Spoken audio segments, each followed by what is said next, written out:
सभी को मेरा नमस्कार। आज हम सुमित्रा नंदन पंत उत्तर माध्यमिक शिक्षा परिषद यूपी बोर्ड क्लास 10th के चैप्टर सुमित्रा नंदन का अध्ययन करेंगे। सुमित्रा नंदन पंत का यहाँ पर सुमित्रा नंदन पंत जी कहते क्या है, बहुत ही सुंदर वर्णन किया है एक चींटी के बारे में और बताया है कि एक छोटी सी चींटी भी कितना जो है परिश्रम करती है और किसी भी कार्य से कभी भी नहीं डरती है। तो बोलते क्या है, चींटी को देखा वह सरल विरल काली रेखा, तम के ताके सींचो हिलडुल, चलती लग पद पल पल मिलजुल, वह पिपील का पाती, देखो ना किस भांति काम करती वह सतत, कन कन करके चुनती अविरत। कहती क्या है चींटी के बारे में, चींटी को देखा, क्या तुमने कभी चींटी को देखा है? एक छोटी चींटी को कभी भी देखा है आपने? क्या देखा है उसमें? वह सरल विरल काली रेखा। वो क्या है, जब क्या होती है, जब चलती हैं तो सब पंक्तियों में चलती हैं, लाइनों में चलती हैं। तो वही बात का सुंदर वर्णन करते हुए कहते हैं कि वह सरल विरल काली रेखा जब चलती है तो काली रेखा के समान, जैसे कोई धागा नहीं चल रहा है उसके समान, तम के ताके सी जो हिल डुल कर, जैसे कोई काला धागा क्या हो रहा, हिल रहा हो, धीरे धीरे धीरे धीरे चलती हैं। लघु पद पल पल मिलजुल कर। लेकिन क्या आपने ये देखा, जब वो चलती हैं तो अपने छोटे छोटे पैरों को मिला करके सब एक ही सीध में चलती हैं, एक ही प्रकार से चलती हैं। कभी उनको क्या आपने अलग करते हुए देखा है? कोई इधर भाग रही, कोई इधर भाग रही, कोई इधर भाग रही, नहीं ना। तो वही सुंदर वर्णन करते हैं, चींटी को देखा, क्या आपने कभी चींटी को देखा है? वह सिरल विरल काली रेखा, तम के तागे से जो हिल कर चलती, लघु पद पल पल मिल कर। क्या होती है, जब चलती है तो धागे के समान हिलती डुलती, सारे पैरों को मिला करके एक साथ क्रम से चलती हैं, नियम से चलती हैं कहा जाए। देखो ना किस भांति काम करती वह सतत कन कन चुरती अविरत। देखो किस प्रकार दिन भर क्या करती रहती, काम करती रहती है, एक छोटे छोटे दाने को चुनती रहती है। और देखा जाए तो क्या होता है, एक छोटे छोटे दाने से कितना बड़ा पहाड़ बना देती है। तो वही कहते हैं, देखो ना किस भांति काम करती, कन कन करती अविरत। दिन भर क्या करती है, छोटे छोटे दानों को, कणों तक को क्या करती रहती, चुनती रहती है। कहते क्या है, अब वो काम क्या करती है, हमारी तरह वो भी सामाजिक प्राणी है तो वो भी कुछ ना कुछ काम करती है। क्या काम करती है देखिएगा, गाय चराती, धूप खिलाती, बच्चों की निगरानी करती, लड़ती अरी से तनिक न डरती, दल के दल सेना संवारती, घर आंगन जनपद बुहारती। कहने का ये मतलब है कि गाय चराती, वो क्या करती है, गाय चराती है, उनकी भी गाय होती होंगी, वो भी गाय चराती है, ठीक है।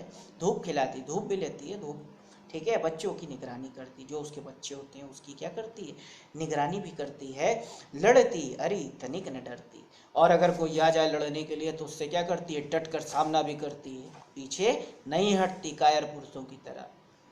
दल के दल सेना संवारती, और जब चलती है तो पूरे दल की दल मिलजुल कर एकता के साथ पूरे चलती है, हमला बोलती है। घर अनपद जनपद बुहारती, उसका भी घर होता है, उसका भी अपना एक जिला होता है, क्षेत्र होता है, उसको क्या करती है, साफ सुथरा रखती है, हमेशा स्वच्छ रखने का प्रयत्न करती है। और हम लोग क्या करते हैं, हमेशा गंदगी फैलाते रहते हैं। लेकिन उससे सीखिए कि वो क्या करती है, अपने घर को साफ करती है, अपने आंगन को साफ करती है, अपने जनपद तक को, उनका भी जो क्षेत्र है उसको भी क्या करती है, हमेशा साफ सुथरा रखती है, सुंदर बनाती है। चींटी है प्राणी सामाजिक, वह श्रमजीवी सुनागरिक। यहाँ पर सुमित्रा नंदन पंत जी कहते हैं कि चींटी है प्राणी सामाजिक। चींटी क्या है, सामाजिक प्राणी। सामाजिक का मतलब क्या होता है, जो समाज के रूप में रहे, समाज कई वर्गों में बटा हो। उसी प्रकार चींटियों में भी क्या होता है, कोई क्या होती है, सैनिक चींटी होती है, कोई क्या होती है, रानी चींटी होती है, कोई राजा चींटी होती है। सभी प्रकार की अलग अलग क्या होते हैं, समाज उनमें बटा होता है। तो वही बात बोला है, चींटी है प्राणी सामाजिक। चींटी क्या है, एक सामाजिक प्राणी है। वह श्रमजीवी, वह सुनागरिक, वो मेहनती प्राणी है और एक अच्छा नागरिक है। देखा चींटी को, क्या तुमने कभी चींटी को देखा है?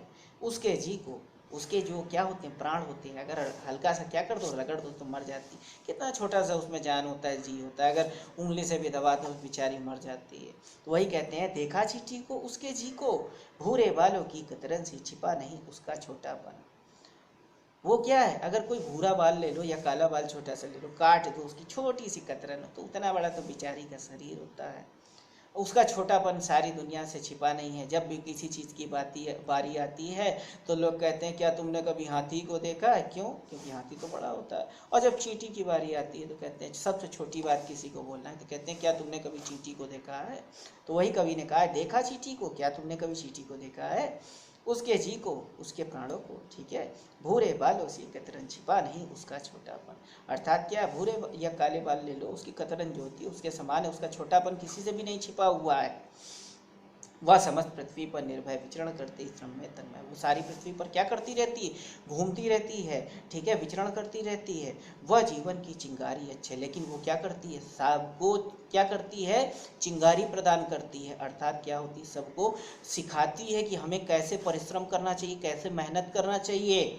वह भी क्या देही तिलमिल सी प्राणों की रिलमिल सी। अगर उसके शरीर को देखा जाए तो क्या उसके प्राणों में जान है हल्की से, अगर हल्का सा भी मसल दिया जाए तो बेचारी मर जाए। प्राणों की रिलमिल सी, बिल्कुल प्राण उसके क्या है, छोटे छोटे हैं। दिन भर में वह मीलों चलती, अथक कार्य से कभी न डरती। दिन भर में वो क्या करती है, मीलों चलती है, बहुत दूर दूर तक चलती रहती है, ठीक है। अथक कार्य से कभी नहीं डरती और परिश्रम से कभी भी नहीं डरती है। यहाँ पर क्या होता है, मानव क्या होता जा रहा है, धीरे धीरे आलसी होता जा रहा है, तो वो क्या करता है, आलस से भर जाता है। लेकिन चींटी क्या करती है, कभी भी आलस नहीं करती। सुबह हुई नहीं कि क्या होती है, अपने काम में लग जाती है, शाम होते ही अपने बिल में जाकर सो जाती है। तो वही बात कवि ने बोला है, वह भी क्या देही सी तिलमिल सी। उसके शरीर को देखिए कितना छोटी है, प्राणों की रिलमिल झिलमिल सी। प्राण अगर उसके मसल दिए जाए तो कितने क्या है, मसलने के बराबर भी नहीं उसके शरीर में जान है। दिन भर में वह मीलों चलती, अथक कार्य से कभी न डरती। दिन भर में वो बहुत चलती है और कठिन कर परिश्रम से वो कभी भी डरती नहीं है। तो ये हमारे चींटी के बारे में था। अब इसी के दूसरे खंड में सुमित्रा नंदन पंत जी मानव के बारे में कहते हैं और चंद्रमा के बारे में कहते हैं। चंद्रलोक में प्रथम बार, यहाँ पर पहली घटना के बारे में बता रहे हैं, जब मानव चंद्रमा में पहुँचता है। तो कहते क्या है कि चंद्रलोक में प्रथम बार मानव ने किया पदार्पण। मनुष्य जो है पहली पहली बार चंद्रमा में पहुँच गया है, उसने अपने पैर रख दिए हैं। छिन्न हुए लो देश काल के दुर्जय बाधा बंधन। ये क्या हो गए, जो पहले बंधन थे कि मानव जो है चंद्रमा में नहीं पहुँच सकता, ठीक है, जो दूर दूर की देशों की घटनाएं थी, लोग कहते थे अरे वो असंभव है, वो सब क्या हो गया, लो जो बंधन थे सब के सब बंधन क्या हो गए, टूट गए, ठीक है। दिग्विजय मनुसुत निश्चय, यह एक ऐतिहासिक क्षण। मानव ने क्या पा लिया, चंद्रमा पर विजय पा ली है। यह एक क्या है, ऐतिहासिक क्षण है, कहा जाए इतिहास का क्षण है। भू विरोध हो शांत निकट आए सब देशों के। सभी जितने भी देश थे उनके जो आपस में लड़ाई झगड़े चल रहे थे, सभी क्या हो गए, सारे बंधन टूट गए, सभी एक दूसरे के पास आ गए हैं। युग युग का पौराणिक स्वप्न हुआ मानव का संभव। मनुष्य बहुत पहले से सोचता था कि हम चंद्रमा पर पहुंचेंगे, लो उसका वो पौराणिक सपना भी क्या हो गया, आज पूरा हो गया। शुभारंभ हुए नए चंद्र युग का, भू को दे गौरव। ये जो नया चंद्र युग प्रारंभ हुआ, अर्थात मानव ने जो चंद्रमा में क्या किया है, अपना पैर रखा है, ये क्या हो, सभी को गौरव प्रदान करे, सभी को सुख प्रदान करे। फहराए ग्रह उपग्रह में धरती का श्यामल अंचल। और ग्रहों और उपग्रह में क्या हो, जो पृथ्वी है उसका क्या करें, जो झंडा है, ध्वज है, वो क्या हो, फहराए और सुख संपन्न जगत में बढ़ते जीवन मंगा, और संपूर्ण जगत में, सारे संसार में क्या हो, सुख समृद्धि फैल जाए। अमेरिका सोबत बने नए दिग रचना के वाहक। कहते क्या है कि अमेरिका और सोवियत संघ रूस क्या हुए, जो है सबसे पहले जो है इन्होंने पदार्पण किया, तो ये क्या हो, ये पूरे इतिहास के क्या बने, रचनाकार बने। और क्या कहते हैं, अणु युग बने धरा जीवन ही स्वर्ग सृजन का साधन, मानवता ही विश्व सत्य है, भू राष्ट्र करे आत्मसमर्पण। अर्थात क्या हो, ये एक स्वर्ण का समय चल रहा है, स्वर्ण युग चल रहा है, और मानवता क्या बने, पूरे विश्व में सत्य की जीत का राह बने। और यही क्या है, सभी के लिए आत्मसमर्पण के समान है। धरा चंद्र की प्रीति परस्पर, जगत प्रसिद्ध पुरातन, हृदय सिंधु में उठता स्वर्गिक ज्वार देख चंद्रायन। ये बहुत ही पुरानी घटना चली आ रही है कि क्या होता, बहुत ही सुंदर पंक्तियों का वर्णन करते हैं। हृदय सिंधु में उठता स्वर्ग की ज्वार देख चंद्रायन। ये बहुत ही पहले की घटना कही चली आ रही है, पुराणों से कही चली आ रही है, वेदों में भी इसका वर्णन मिलेगा। कहते क्या है कि धरा चंद्र की प्रीति परस्पर, धरा मतलब पृथ्वी, चंद्र मतलब चंद्रमा, दोनों की प्रीति मतलब प्रेम बहुत ही मधुर है। और जगत प्रसिद्ध पुरातन, ये क्या है, पूरे पुरातन में, प्राचीन काल से प्रसिद्ध है पूरे संसार में। क्या प्रसिद्ध है, हृदय सिंधु में उठता स्वर्ग की ज्वार देख चंद्रायन। जो सिंधु, सिंधु मतलब समुद्र है, उसमें क्या होता है, उसमें ज्वार उठता है, किसको देख करके, चंद्रमा को देख करके। ये क्या है, दोनों का आपस का प्रेम है कि क्या होता है, समुद्र जो है चंद्रमा की ओर उठने लग जाता है। तो ये क्या है, बहुत ही सुंदर वर्णन करते हुए कहा गया है सुमित्रा नंदन पंत जी ने। हालांकि इसमें क्या कहते हैं अधिकतर चीटी और चंद्रलोक में प्रथम बार का सारांश पूछा जाता है। तो जितना भी आपको इसमें समझाया जाए उसमें आपको सारांश बना करके इसलिए इसका लिखना है, क्योंकि कईयों बार पूछा गया है कि चीटी का क्या कहते हैं आप सारांश लिखिए, तो आप बड़े आराम से बना करके लिख लीजिएगा। इसमें कुछ है नहीं कि चीटी क्या है, बहुत ही मेहनती प्राणी है। वो क्या होता है, जब चलती है तो आप वो पंक्तियाँ बना करके चलती है, वो भी अपने बच्चों की निगरानी करती है, घर जनपद बुहारती है। अगर उसके प्राणों को देखा जाए तो बहुत ही रिलमिल झिलमिल सी है। ऐसे करके जितना भी अर्थ बताया गया उसी को आप बना करके लिख देंगे तो इसका सारांश हो जाएगा।